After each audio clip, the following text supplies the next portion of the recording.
મારું નામ મહેરિયા નંદની છે. તો આજે આપણે રસોઈમાં એક ભાગ લેશું. આપણે કરવાના છે બટેકાનું શાક. તો પહેલા તો આપણે બટેકાની છાલ ઉતારી લીધી છે. હવે આપણે બટેકાના કટકા કરી નાખશું. નાના બટેકા હોય 4 કટકા કરી નાખવાના આપણે. તો આપણે કટકા કરીએ છીએ બટેકાના. આપણે એવડા મોટા કટકા નહીં કરવાના જેથી શાક કાચું રહે. આપણે કટકા કરી નાખીએ ફટાફટ.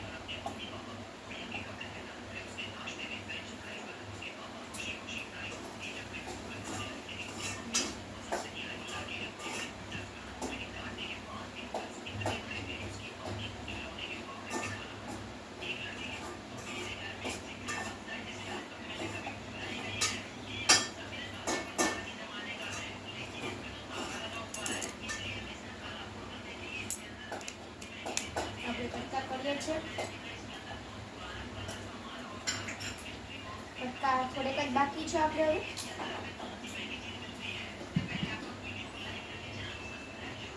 હવે જેટલા માણાનું શાક બનાવવાનું હોય એટલા જ બટેકા સુધારવાનું. જાજા માણા હોય ને આપણે ઓછા બટેકા સુધારીએ તો માણસ ભૂખા રહે.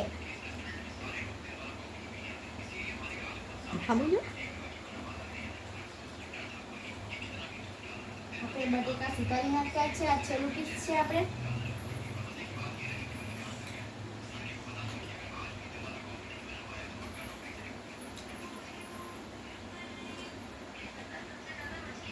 છેલ્લું પીસ આપણું આજે.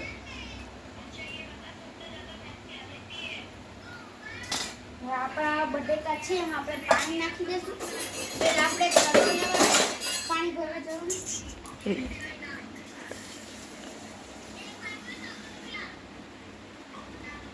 જો આ તપેલીમાં જેટલું બટેકું પાણી છે આપણે એટલું પાણી નાખવાનું જેથી બટેકા ડૂબી જાય. પછી આપણે આમ કરી નાખવાનું એટલે બટેકામાં જે વ્હાઈટ કલરનું આવે છે એટલું ધોવાય છે. હવે આપણે શાક બનાવવાનું છે.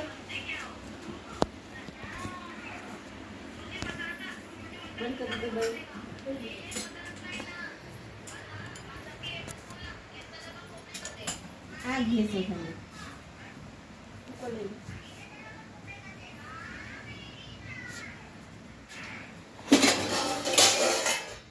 આપણે કુકર લઈ લીધું છે. આપણે ગેસ ચાલુ કરીશું. આપણે મૂકી દીધું. હવે આપણે તેલ લેવાનું છે.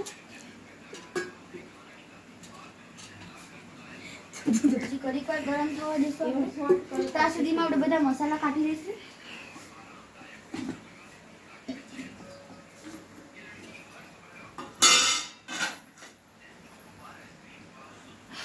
અને ચમચો પણ લઈ લઈશું ચલાવવા માટે.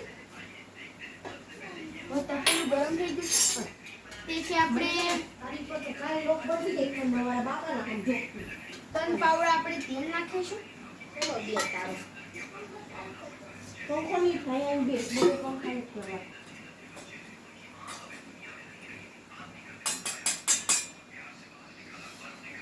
હવે છે તે તેલ ગરમ.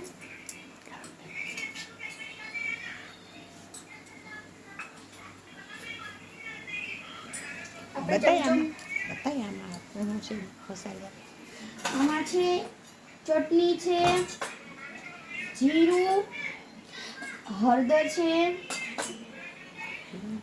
હિંગ છે, એલચી છે, રાઈ છે. આપણે બટેકા અહીંયા લઈ લઈશું. આપણે બટેકા નાખતી વખતે આપણે એટલું ધ્યાન રાખવાનું પાણી અને તેલ ગરમ તેલ હોય પાણી નાખીએ ને એટલે છે તેલને છે ને છાંટા ઉડે તેથી આપણને દાગી શકે. પહેલા તો આપણે એક ચમચો લેવાનો એના અંદર થોડા બટેકા નાખી દેવાના પછી આવા નાખવાના. હું તમને કહીશ તમે જોજો હમણાં. હવે તેલ ગરમ થઈ ગયું છે. તેમાં આપણે જીરું નાખીશું. આ રહ્યું જીરું. અડધી ચમચી આપણે જીરું નાખીશું. જીરું નાખીશું એટલે થોડોક શાકનો સ્વાદ આવશે. પછી આપણે હિંગ નાખશું. અડધીની 5 ચમચી આપણે થોડી હિંગ નાખીશું, જેથી શાક મસ્ત બને. હવે જો તમે જો તો ઉડે છે છાંટા.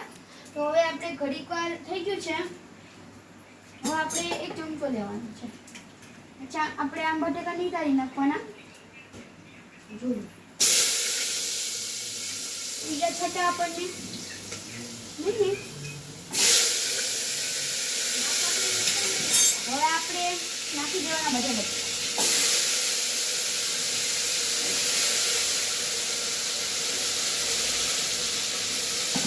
બધા બટેકા નાખી દીધા છે. હલાવી નાખીશું.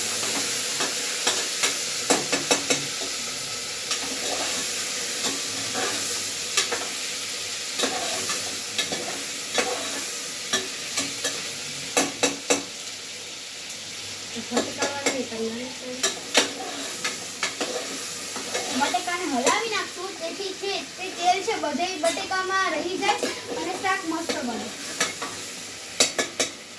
મને શાકમાં એવું લાગે છે કે તેલ ઘટે છે, તેથી આપણે નાખી દઈશું તેલ. 1 પાવડો. હવે તેમાં હળદર. હવે આપણે હલાવી નાખશું. આપણે ઘડીક થઈને તેલ નાખવું ત્યારે હલાવવું પડે, કારણ કે બટેકા છે તે કુકર આને તૂટી જાય પછી ઉખડે નહીં. આપણે ઘડી ઘડી આમ હલાવીએ ને એટલે તેલ પણ તૂટી જાય મસ્ત અને બટેકા મસ્ત બને. જોઈ શકો છો. હવે એમાં હળદર નહીં.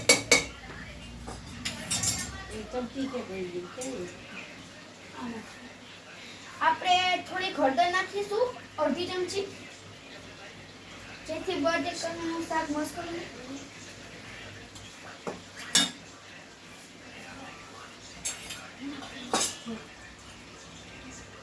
હવે આપણે જીરું નાખીશું, એ અડધું જ નાખીશું આપણે. મીઠું.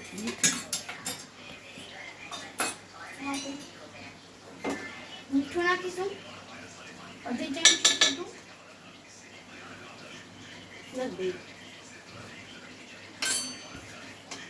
હવે આપણે હલાવી નાખશું, જેથી જે મસાલો છે બધો એ મસ્ત થઈ જાય.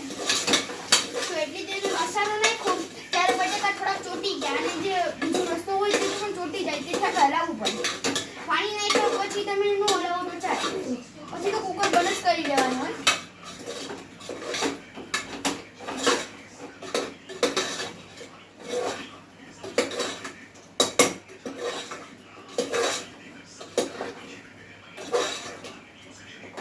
પછી બટેકામાં બધું ચોટી ગયું છે મસ્ત, એટલે શાક મસ્ત બનશે. ઘડીક વાર આપણે રાહ જોવાની. પછી તેમાં આપણે ચટણી નાખવાની. ચટણી નાખી દેવાની અને ચટણી છે તે પકવા દેવાની, કકડવા દેવાની. પછી આપણે તેમાં પાણી નાખી દેવાનું. બટેકા ડૂબે એટલું પાણી નાખવાનું. વધારે નાખશું તો રસો વધશે અને સ્વાદ થોડો ઓછો આવશે. અમારો વિડીયો ગમ્યો હોય તો લાઈક કરો, સબસ્ક્રાઈબ. જો તમને અમારો વિડીયો ગમ્યો હોય તો લાઈક કરો, સબસ્ક્રાઇબ કરો અને શેર કરો. અમારા વિડીયોમાં અવનવી વાતો આવતી હોય, એવું ન હોય કે રસોઈના વિડીયો બધાના વિડીયો